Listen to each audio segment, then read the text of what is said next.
찬송가 435장 같이 찬양하시겠습니다.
찬송가 436장 찬양하시겠습니다.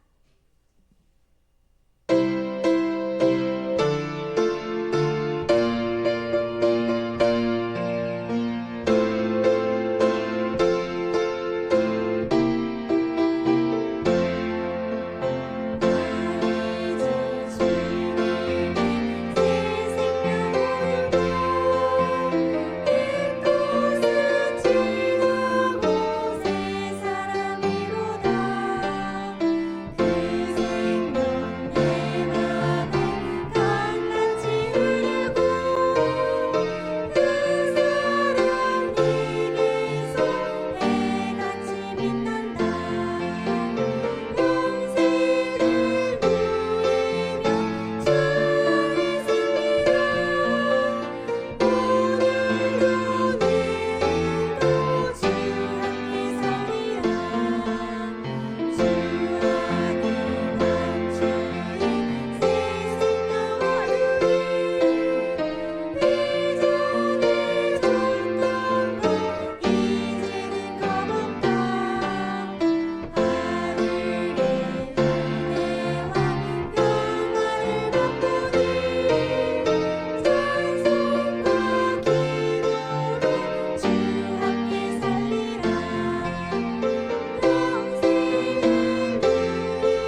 모두 함께 자리에서 일어나신 이후에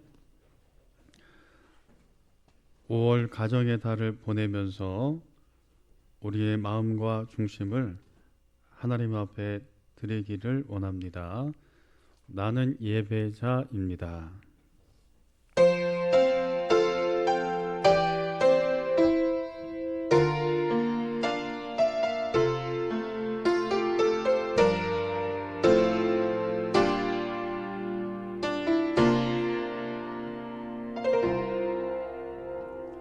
나는 하나님을 예배하는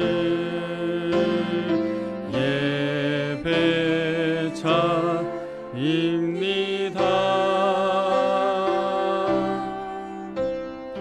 내가 서 있는 곳 어디서나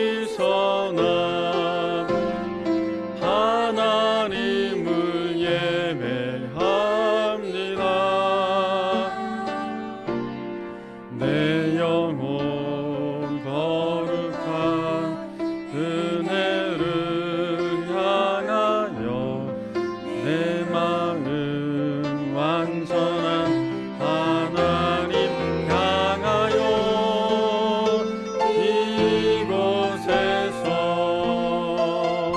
바로 이 시간 하나님을 예배합니다.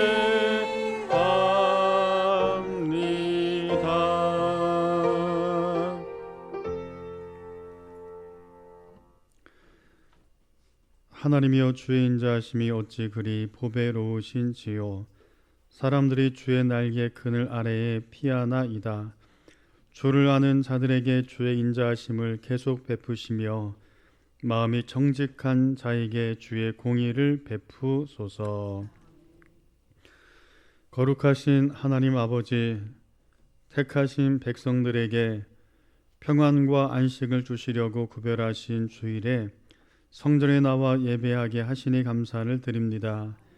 한 주간을 지내면서 세상살이에 힘들고 지쳐있는 저희가 이 예배를 통하여 하나님께서 주시는 참된 위로를 받기를 원합니다. 절망으로 가득 찼던 마음이 넘치는 소망으로 채워지기를 원합니다. 삼위일체 거룩하신 하나님께서 친히 임재하셔서 저희가 드리는 찬송과 기도와 예물을 기쁘게 받아 주옵소서. 예수님의 이름으로 기원하옵나이다. 아멘. 찬송가 4장입니다.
찬송가 맨 뒤편의 교동문 47번입니다. 교동문 47번입니다.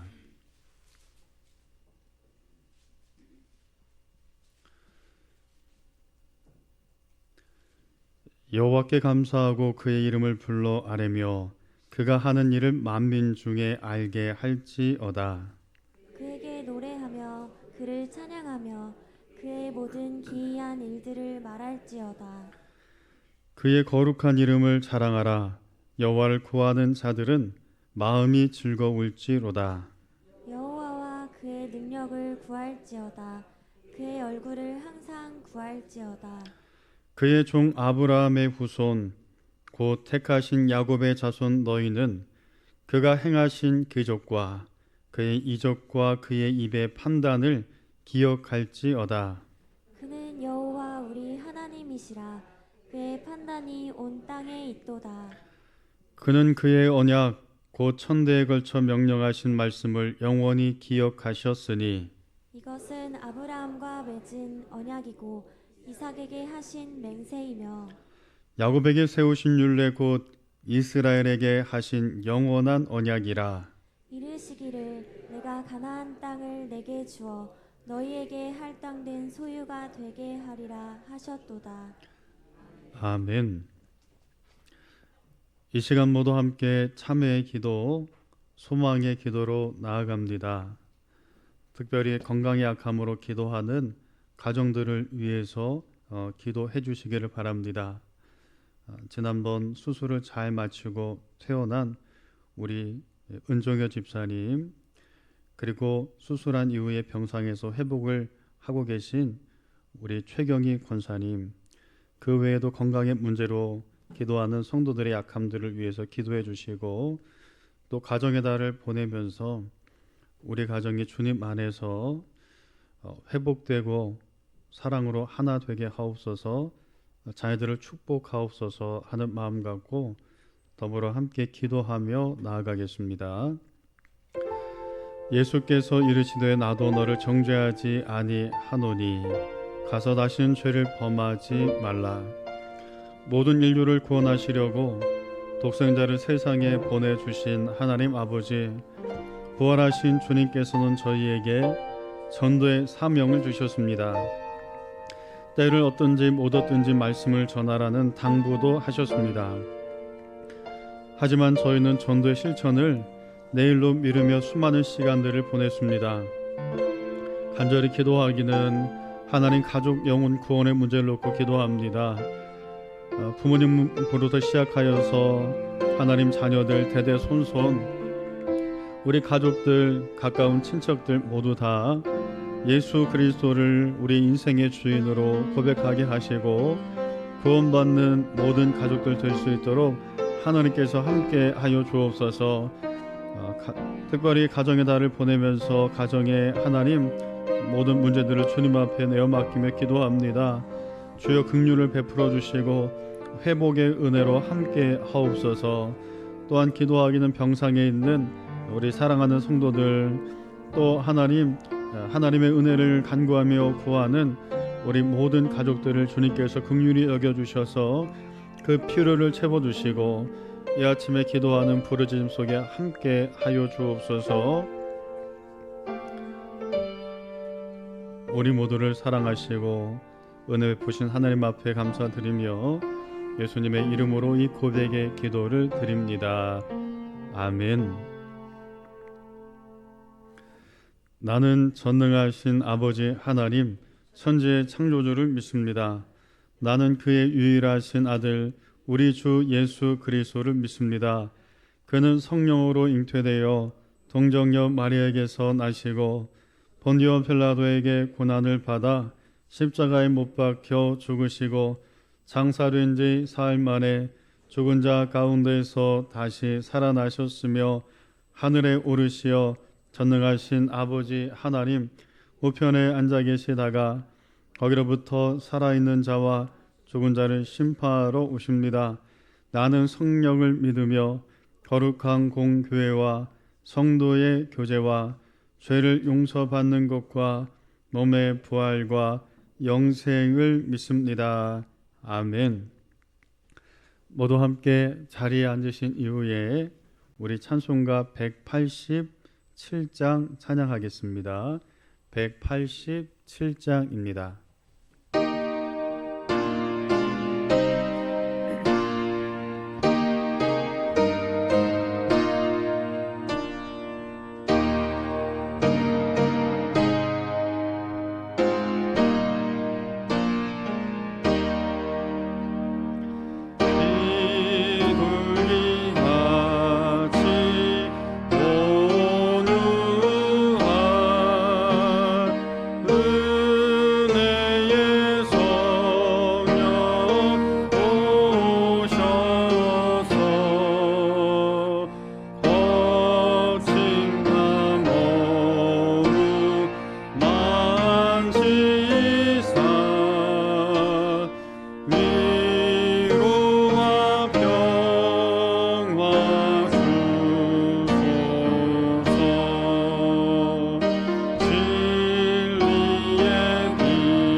대표하여 장욱자 권사님 기도하시겠습니다.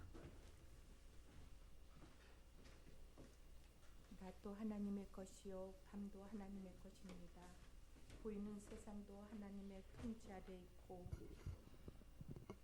보이는 세상도 하나님의 손 안에 있음을 고백합니다. 하나님의 눈은 인간의 관점과 세상 생각을 뛰어넘고 하나님의 지혜는 인간의 경험과 교육을 초월하여 계십니다. 다다를 수 없는 곳에 계시면서 언제나 우리를 붙드시고 인도하심을 감사드립니다. 5월의 셋째 주 주일을 하나님께 나와 예배하며 찬양할 수 있음을 감사드립니다. 계절의 꽃잎이 소박하고도 정결하게 피어나는 5월 가정의 달입니다. 하나님은 오늘도 우리를 붙드시며 인도하고 계십니다. 선한 목자가 되어 우리를 푸른 초장과 쉴만한 물가로 인도하여 주심을 감사드립니다. 하나님은 우리의 모든 것 되시며 전부가 되십니다. 죄 가운데 있는 저희들을 사랑하여 주시기를 원합니다. 우리의 마음과 생각을 연약하여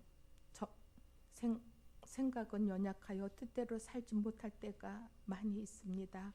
하나님께서 저희들을 붙들어 주지 아니하시면 우리는 넘어질 수밖에 없습니다. 우리의 눈을 지켜주시고 우리의 생각과 마음을 지켜주옵소서. 하나님의 능력으로 저희들을 말씀 안에 머물게 하사 하나님의 온전하심 가운데 거하게 하옵소서. 5월을 지나면서 어린날과 어버이날을 보냈습니다. 가정은 하나님께서 제정하신 사랑의 공동체요 언약의 공동체입니다. 사랑의 주님, 우리가 주님 안에서 아름다운 가정을 이루게 하시고 하나님의 선하신 뜻과 가정 사랑 가운데 화목하고 아름다운 가정을 이루게 하옵소서. 하나님의 형상을 닮아가는 우리 교회가 되기를 원합니다.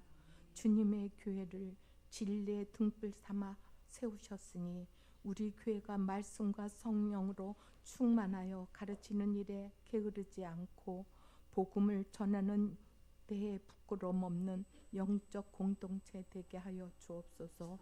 주의 말씀은 내 발의 등이요 내 길의 빛이니다 고백하며 살아가게 하옵소서. 우리도 누군가의 삶의 복음의 발자국을 남기는 거룩한 영향력이 되게 하옵소서.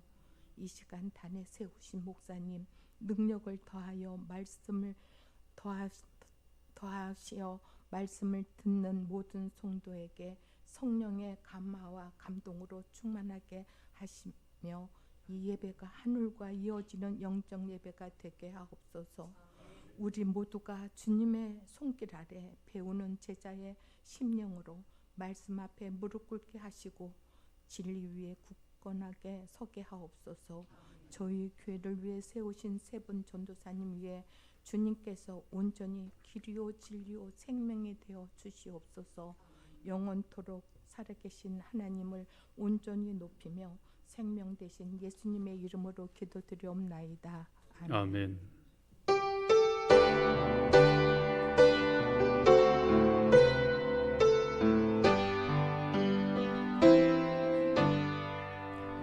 모든 영광은 하나님께,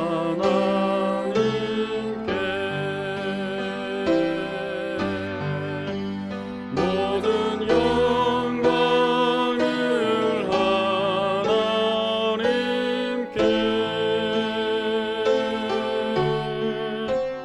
온 마음과 뜻 다해 주사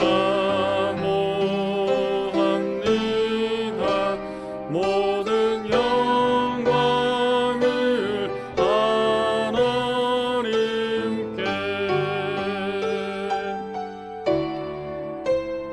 위로의 성령님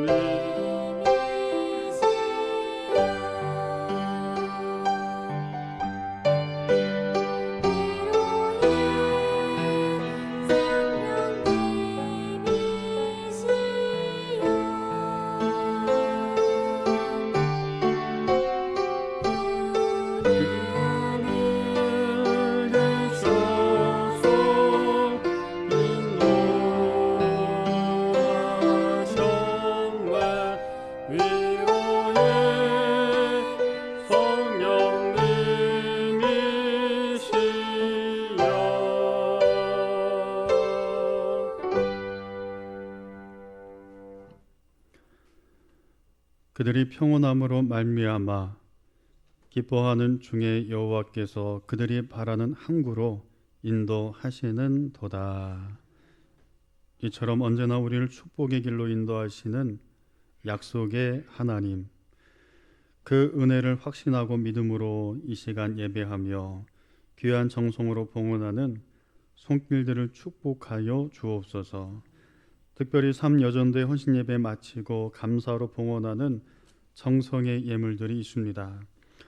좋은 날 좋은 시간에 사고 없이 이사 잘 하게 하신 하나님의 은혜에 감사로 봉헌합니다. 이사한 터전과 하나님 그곳이 아브라함이 하나님 앞에 번제드리며 예배할 때에 축복의 터전이 됐던 것처럼 하나님께서 이사한 가정에 복의 복을 더하여 주옵소서. 이사 신방 드리고 하나님 앞에 감사로 봉헌하는 정성의 예물 있사오니 믿음으로 넉넉한 승리자의 삶으로 인도하여 주옵소서. 사랑하는 귀한 자녀 수료식 잘 마치게 하심에 하나님 감사로 봉헌한 손길이 있습니다. 앞으로의 하나님 모든 여정 속에 함께 하셔서 안전으로 지키시고 보호하여 주옵소서. 그저 하나님 앞에 감사합니다. 드려지는 봉헌의 예물, 범사 감사로 드려지는 정성, 교회와 성도들을 지켜주심에 감사로 드려지는 귀한 마음, 무명의 정성들, 더불어 하나님 앞에 가정의 달 5월 세 번째 주일 예배 드리게 하심에 감사로 봉헌하고 헌신 예배 드리며 더 겸손한 마음으로 주님을 바라보기를 소망하며 드려지는 정성의 예물이 있습니다.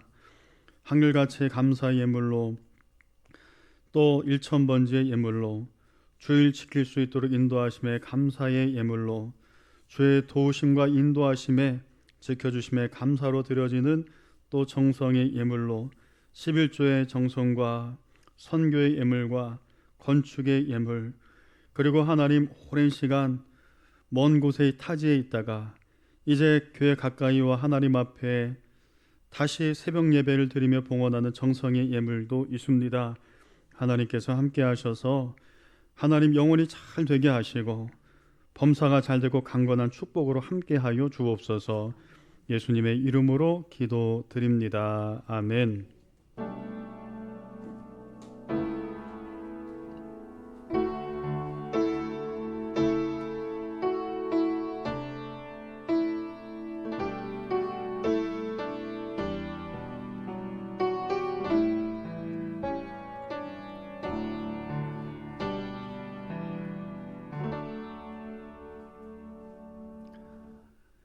우리 이 시간 서로 축복하고 인사 나누도록 하겠습니다. 주 안에서 반갑습니다.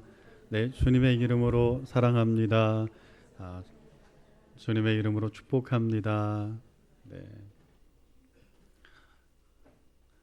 외국에서 생활하시다가 우리 정지만 우리 형제님 잠시 귀국해서 함께 예배드리고 있고, 또 우리 막내딸인 가정도 마음으로 결단하고 예배 가운데 늘 다시 힘써 참여해 주셔서 감사합니다. 더불어 광고 하나 더 드리면 원래외 이남선교회 원래외가 있습니다. 6월 15일 임직 투표가 있습니다. 우리 성도님들도 기도로 많이 준비해 주시고, 특별히 우리 항존직들 이 일로 말미암아 시험거리가 없도록, 그리고 사단마귀가 우리의 입술을 사용해서 교회 틈을 만들거나 시험거리를 만들지 않도록 그렇게 힘써 기도해 주시고 유혹에 넘어가지 않을 수 있도록 깨어 있기를 부탁을 드립니다. 삼남선교회 나들이 다녀온 이후에 이렇게 사진을 보내주셨습니다. 감사드리고, 혹시라도 아직 나들이 다녀오지 못한 기관이 있다면 일정을 또 정해서 함께 가주시기를 바라고, 사라회의 경우 날씨가 그동안 너무 추워서 나가지 못했는데 이제 다음 주 월요일쯤 우리 권사님들과 상의해서 그렇게 나들이 다녀오도록 하겠습니다. 구역장과 기관장님들은 예배 이후에 잠시 이 앞에 모여주시기를 바랍니다. 우리 당회 석인 이영 장로님께서 준비한 피택 후보자 명단을 보시고 아무리 잘 준비해도 때로는 빠지는 경우들이 있습니다. 그래서 명단을 꼭 확인해 주시기를 바랍니다. 다시 한번 말씀드리면 구역장님들 또 기관장님들은 그렇게 예배 끝난 이후에 이 앞에 모여주시기를 바랍니다. 피택 요건은 몇 가지 우리 성도님들에게 미리 광고의 말씀을 드렸습니다. 다시 한번 좀 말씀드리면 장로의 자격은 상당한 식견과 통솔의 능력이 있는 자로 무흠 세례교인으로 7년을 경과하고 만 40세 이상 된 자라야 합니다. 피택 이후에는 4개월 동안 당회 교육을 받고 교육을 이수하지 못하면 장로의 자격을 피택자의 자격을 이어갈 수 없고 더불어 노예 고시도 합격해야 합니다. 안수 집사의 경우 단정하고 일구이연하지 아니하며 깨끗한 양심의 믿음의 비밀을 가진 자로서 다음의 상황에 해당되어야 합니다. 무음 세례교인 입교인으로 5년을 경과해야 하고 만 35세 이상 된 남자이어야 합니다. 권사의 경우 단정하고 참소하지 아니하며 절제하고 모든 일에 충성된 자로서 다음의 사항에 해당하는 자라야 합니다.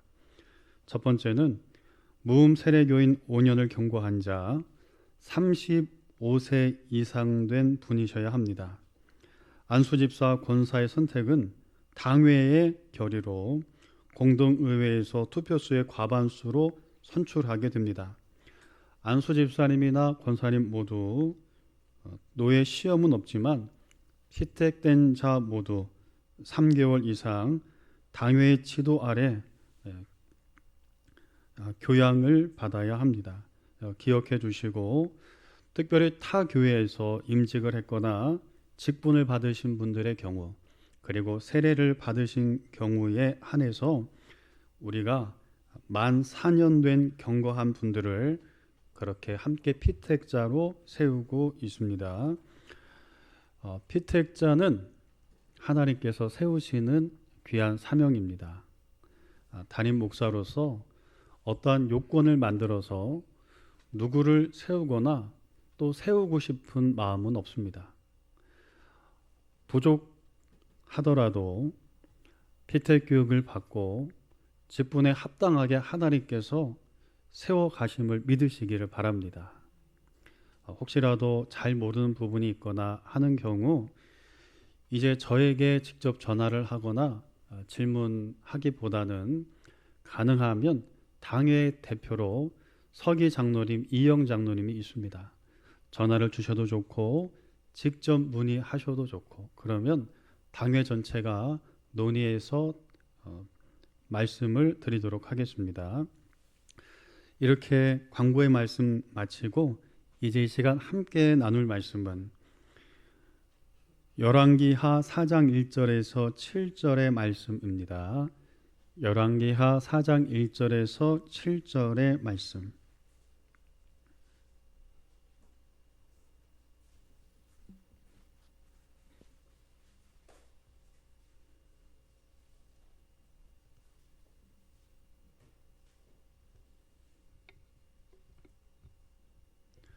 저와 번갈아 읽도록 하겠습니다.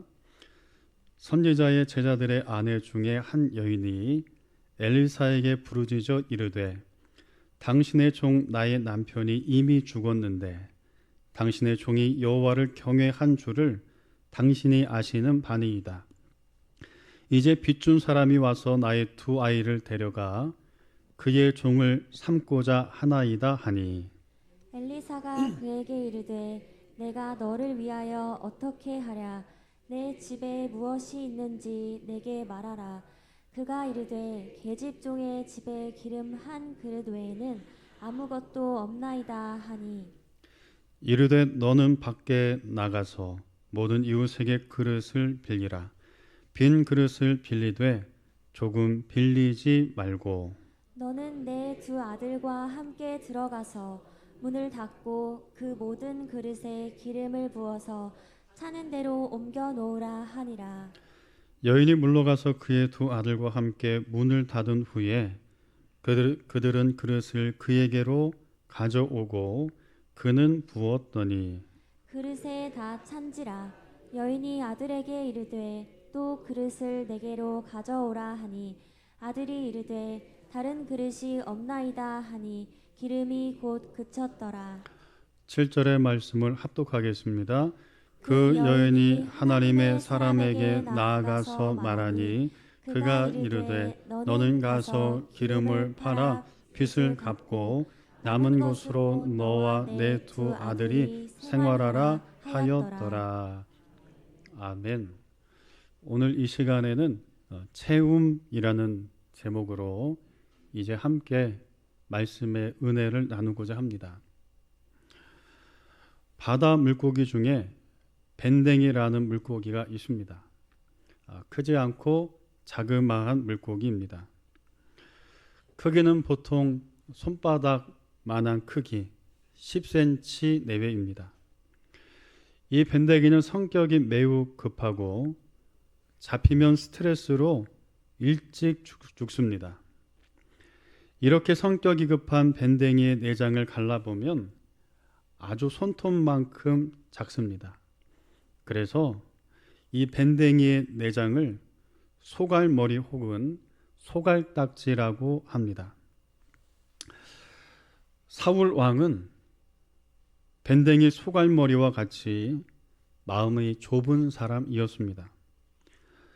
다윗의 인기가 점점 올라가자 다윗을 시기하기 시작했습니다.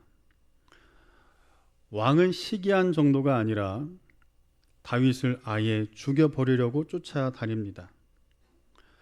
아무런 잘못도 없는 다윗은 사울의 시기심으로 인해서 약 10년이나 도망자로 살아야만 했습니다. 그러나 이와는 반대로 다윗은 마음이 큰 사람이었습니다. 다윗은 자신을 죽이려고 했던 사울을 2번이나 살려주었습니다.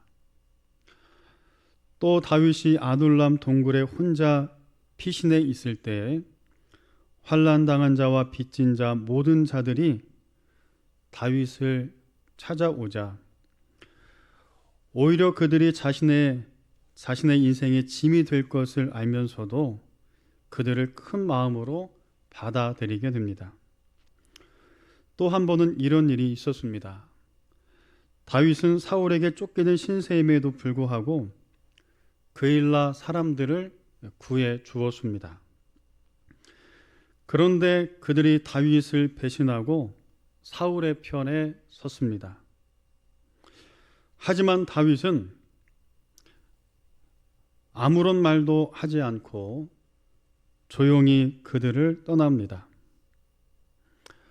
또 한 번은 다윗이 압살롬의 방역으로 피난길에 오를 때에 그 다윗을 따라다니며 조롱하던 이가 있었습니다. 그의 이름이 시므이였습니다. 다시 예루살렘 성으로 다윗의 왕권이 복권되었음에도 불구하고 다윗은 통 크게 시므이를 용서해 주었습니다. 사랑하는 성도 여러분, 여러분은 지금 하나님 앞에 어떤 그릇을 들고 계십니까? 우리가 하나님 앞에 나아갈 때 좁은 마음, 즉 편견을 가지고 있거나 내 생각과 주장이 가득 차 있으면 주님의 은혜가 들어설 자리가 없습니다. 그러나 비어있는 그릇, 넓은 마음, 낮은 마음으로 하나님 앞에 나아갈 때 하나님께서는 그 마음을 채워주시는 줄로 믿습니다. 오늘 본문 열왕기하 4장에 보면 한 과부 홀로 된 여인이 등장합니다. 1절에는 이렇게 말씀합니다. 선지자의 제자들의 아내 중에 한 여인이 엘리사에게 부르짖어 이르되 당신의 종 나의 남편이 이미 죽었는데 당신의 종이 여호와를 경외한 줄을 당신이 아시는 바니이다.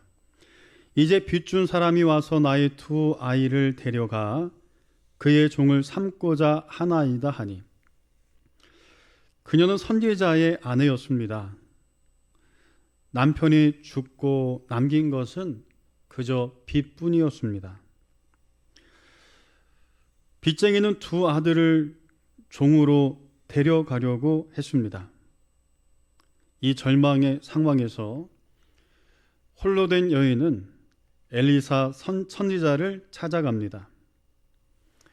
이것이 본문의 배경인데, 이 이야기는 단순한 기적 이야기가 아닙니다. 그것은 하나님의 백성이 위기 가운데 어떻게 하나님의 채우심을 경험하게 되는지, 믿음이 어떻게 작동하는지를 보여주는 깊은 교훈입니다. 오늘 이 말씀을 통해서 우리는 무엇을 배울 수 있을까요? 하나님께서는 어떤 사람에게 어떤 방식으로 채우시는지를 함께 나누며 우리의 삶도 하나님의 풍성한 은혜로 채워지기를 소망합니다. 첫 번째 기억해야 할 것은, 채움은 빈 그릇에서 시작된다는 것입니다. 한번 따라해 주시면 좋겠습니다. 앞에 영상이 나오지 않게 제가 부분 읽겠습니다. 채움은 빈 그릇에서 시작됩니다. 빈 그릇에서 시작됩니다. 이 마음으로 우리 본문의 3절을 다 같이 한번 읽어보겠습니다. 본문 3절입니다. 이르되 너는 밖에 나가서 모든 이웃에게 그릇을 빌리라. 빈 그릇을 빌리되 조금 빌리지 말고. 아멘. 이 말씀은 단순한 행동 지침이 아닙니다. 이 말씀에는 신앙적인 메시지가 숨겨져 있습니다. 채움은 빈 그릇에서 시작된다는 것입니다. 하나님은 가득 찬 그릇에는 채우시지 않습니다. 사람들은 종종 자신이 무엇인가를 가지고 있다고 생각합니다. 경험, 재산, 지식, 자신의 계획으로 가득 찬 사람은 하나님의 공급하심을 경험할 수 없습니다. 반면에 마음을 비우고 겸손히 주님 앞에 나아가는 사람의 삶은 놀라우신 하나님의 체험하심, 채우심이 반드시 함께 하십니다. 그래서 마태복음 5장에는 이렇게 말씀합니다. 심령이 가난한 자는 복이 있나니 천국이 그들의 것임이라. 하나님 나라는 가득 찬 마음이 아니라 비어있는 마음, 가난한 마음에 임합니다. 홀로 된 여인은 자신에게 아무것도 없다고 엘리사에게 고백하고 있습니다. 말씀에서 보면 단지 기름 한 그릇, 그것이 그에게 전부였습니다. 하나님은 바로 그 고백을 사용하셔서 채우시기 시작하십니다. 이런 이야기가 있습니다. 20세기 초 미국의 농촌 마을에서 살던 레나 마리아 와커는 남편을 잃고 두 아이를 홀로 키우게 되었습니다. 극심한 가난 속에서 먹을 것이 없고 눈물로 기도하던 그녀는 그 지역 목사인 조셉 에빙턴 목사에게 도움을 요청합니다. 목사는 그녀에게 작은 봉투 하나를 쥐어 주었습니다. 그리고는 이렇게 격려했습니다. 하나님은 당신의 필요를 반드시 채우실 것입니다. 집에와 여러분이 봉투 안에는 약 1달러의 돈과 성경 구절 한 구절이 적혀 있었습니다. 그녀는 그 돈으로 밀가루를 구입했고 그것으로 빵을 만들어서 그것을 팔기 시작했습니다. 이것이 반복되었어요.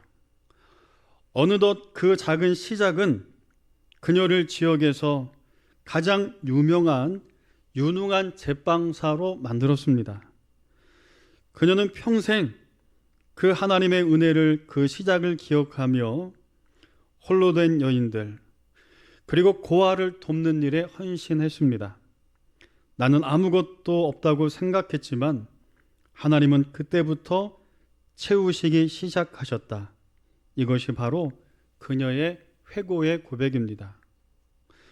뿐만 아니라 이런 이야기도 있습니다. 오래전 어느 수도원에서 수도사 한 명이 신앙의 깊이를 배우기 위해 노년의 수도사를 찾아갔습니다. 젊은 수도사가 가르침을 요청하자 노년의 수도사는 찻잔에 차를 따르기 시작합니다. 컵에 차가 가득 찼음에도 불구하고 계속 부었습니다. 젊은 수도사가 당황하며 말하자 노인은 이렇게 말합니다. 당신은 이미 당신의 생각과 지식으로 가득 차 있습니다. 그것을 먼저 비워내지 않으면 어떤 가르침도 들어갈 자리가 없습니다. 짧은 이야기지만 오늘 예배하는 성도 여러분, 우리의 마음을 돌아볼 수 있기를 바랍니다.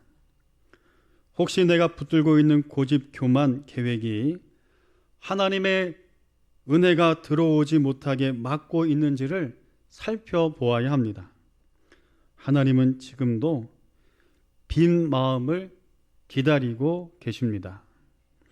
두 번째 본문을 통해서 기억해야 할 것은 채움은 순종을 통해서 일어난다는 것입니다. 한번 따라해 주시면 좋겠습니다. 채움은 순종을 통해 일어납니다. 순종을 통해 일어납니다. 이 마음으로 오늘 3절, 4절을 저와 번갈아 읽어보겠습니다. 제가 먼저 3절의 말씀을 읽겠습니다. 이르되 너는 밖에 나가서 모든 이웃에게 그릇을 빌리라. 빈 그릇을 빌리되 조금 빌리지 말고. 너는 내 두 아들과 함께 들어가서 문을 닫고 그 모든 그릇에 기름을 부어서 차는 대로 옮겨 놓으라 하니라. 아멘. 말씀에서 기억해야 할 중요한 4가지 포인트가 있습니다. 그 첫 번째는 밖에 나가 그릇을 빌리라는 것입니다. 두 번째는 빌리되 이웃들에게 가능한 많이 빌리라고 합니다. 세 번째는 빌려온 그릇을 집 안에 들이고 문을 닫으라고 말합니다.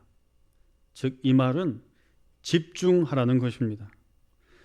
마지막 4번째는 아이들과 함께 그릇에 기름을 부으라고 말합니다. 홀로 된 여인은 이 모든 말에 순종했습니다.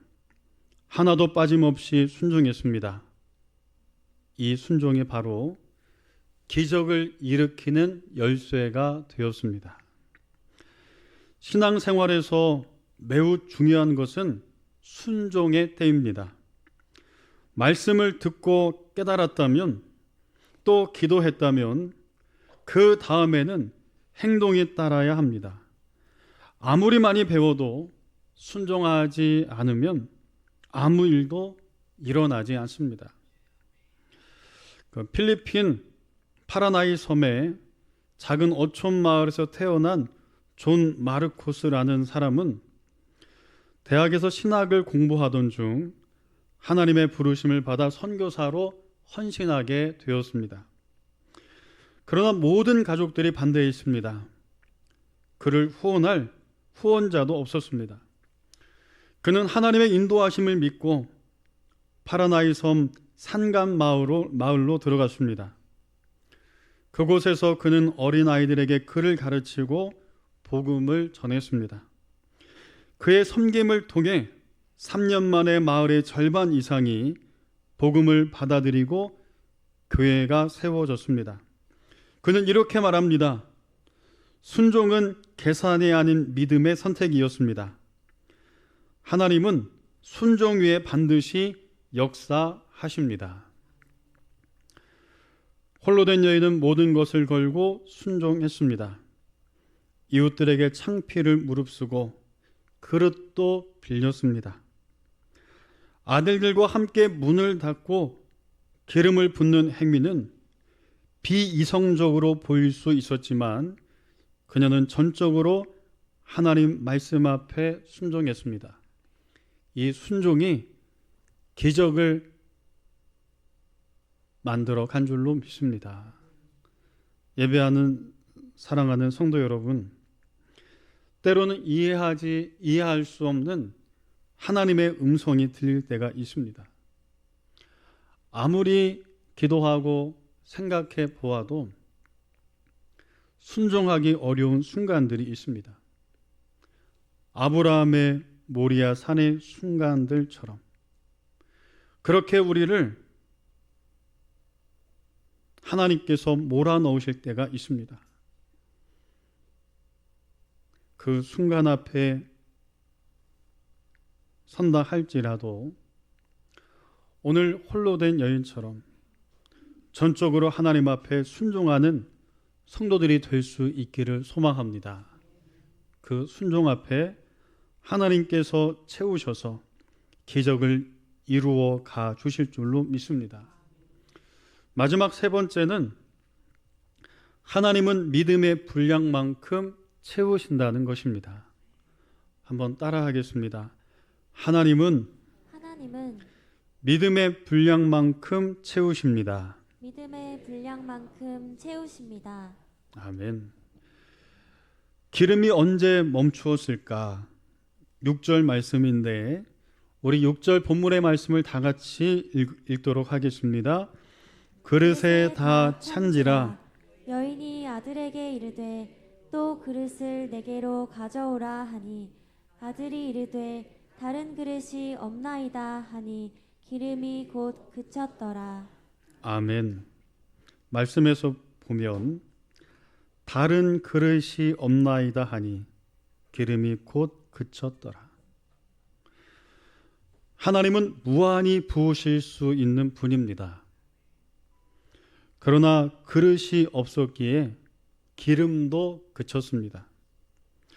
다시 말하면 하나님의 체험은 우리의 믿음의 크기만큼 임한다는 것입니다. 만일 과부가 그릇 5개만 빌렸다면 기름도 5그릇까지만 흘렀을 것입니다. 그러나 그녀는 많이 빌렸고 그만큼 기름도 많이 흘렀습니다. 덕분에 빚도 갚을 수 있었고 앞으로의 삶도 평안할 수 있었습니다. 이런 예화가 있습니다. 경상북도 예천군에서 목회를 시작한 김성호 목사님은 교회를 개척 당시 단 2명의 성도와 함께 낡은 창고에서 예배를 시작했습니다. 예배당도 후원도 없는 가운데 그는 매주 헌금함을 강단에 올려두고 기도했습니다. 하나님은 준비한 믿음의 그릇만큼 채워주실 것입니다. 그렇게 1년을 기도하던 중 건축업자인 김재호 장로가 그 교회에 방문하게 되고 그리고 감동을 받아서 예배당 부지를 헌물하게 됩니다. 그 이후에 수많은 작은 정성들이 모여졌고 그 덕분에 지금은 300명이 함께 예배드릴 수 있는 넉넉한 예배 공간이 되고 공동체가 되었습니다. 제가 자란 충청도의 대산이란 곳에 대산교회라는 교회가 있습니다. 예전에는 산 중턱에 있었습니다. 너무나 오래되어서 언제 무너져도 이상하지 않은 상태였습니다. 새로운 목사님이 교회에 부임하게 되고 성도들과 함께 기도하던 중에 마을 입구에 땅을 구입하고 그곳에 교회를 건축하기 시작했습니다.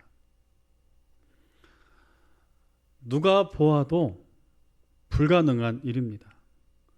교회 성도를 봐야 10명도 안 되는 성도들입니다. 과거의 젊은 가정들은 다 떠나고 200여 명이 넘던 가구들은 이제 몇 가구 남지 않았습니다. 제가 생각해 봐도 불가능한 일이고 때로는 쓸데없는 일처럼 보이기도 했습니다. 새로 건축을 하느니 이웃 교회와 합치는 게 낫지 않겠나 하는 마음이 들었습니다. 그럼에도 불구하고 목사님께서 기도하며 이곳저곳 작은 후원들을 받기 시작했고 그 귀한 마음을 보면서 헌물하는 손길들이 생겨났습니다. 시간이 흘러갔고 교회는 점차 지어져 올라갔고 지금은 우리 성문교회 본당처럼 그렇게 아름다운 교회가 건축되었고 더불어서 고향을 방문할 때마다 이 지역 속에 사는 분들이 얼마 없어 보였는데 저 먼 산 등성까지 제가 차로 운전해 가다 보니 새롭게 들어선 가구들이 하나둘 보이기 시작했습니다. 아마 귀농하면서 고향 땅이 좋아서 때로는 여유로움이 좋아서 동네 입구를 지나 산 비탈에 귀농한 많은 가구들이 어느새 들어서 있었습니다. 동네를 한 바퀴 돌아보고 그런 마음이 들었어요.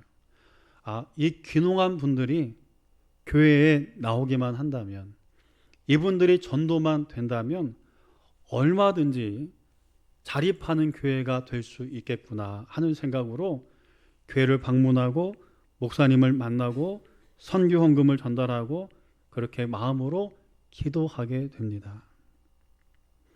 사랑하는 성도 여러분, 우리의 인생도 마찬가지 아니겠습니까? 하나님의 능력은 제한이 없지만 우리가 준비된 만큼 채워주십니다. 믿음이 큰 사람은 큰 은혜를 받고 믿음이 작은 사람은 그만큼만 받게 됩니다. 그릇을 준비하지 않으면 채움도 없습니다. 이제 말씀을 마칩니다. 사랑하는 성도 여러분, 오늘 말씀을 다시 한번 정리합니다. 채움은 빈 그릇에서 시작됩니다. 채움은 순종을 통해 이루어집니다. 하나님은 믿음의 분량만큼 채워주십니다. 그러니 성도 여러분, 마음을 비워야 하나님의 은혜가 임함을 기억하시기를 바랍니다. 하나님 말씀에 즉각적으로 순종할 때 기적이 일어납니다. 우리가 준비한 그릇만큼, 믿음의 그릇만큼 하나님께서 채워주십니다. 하나님은 지금도 우리를 채우시기를 원하십니다. 우리가 준비만 한다면 하나님은 언제든지 축복을 부어 주실 준비가 되어져 있습니다. 그러므로 이제는 우리 차례입니다. 우리의 마음을 비우고 순종하며 믿음의 그릇을 넓게 준비하시기를 바랍니다.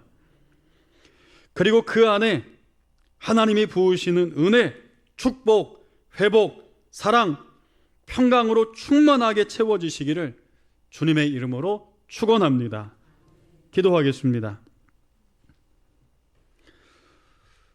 주님, 우리의 마음을 비워 주님의 은혜로 채우게 하소서. 말씀에 즉시 순종하게 하소서. 믿음의 그릇을 크게 준비하게 하시고 주님의 풍성한 채우심을 경험하게 하여 주옵소서. 예수님의 이름으로 기도드립니다. 아멘. 모두 함께 자리에서 일어나신 이후에 찬송가 432장 찬양합니다.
이 시간 축도하도록 하겠습니다. 지금은 예수 그리스도의 은혜와 하나님의 사랑과 성령의 위로가 믿음의 그릇에 풍성히 채워주심을 믿고 말씀대로 순종하기를 다짐하는 성도들과 가정의 자녀들과 이 민족과 열방 위에 영원토록 함께 하시기를 간절히 축원하옵나이다. 아멘.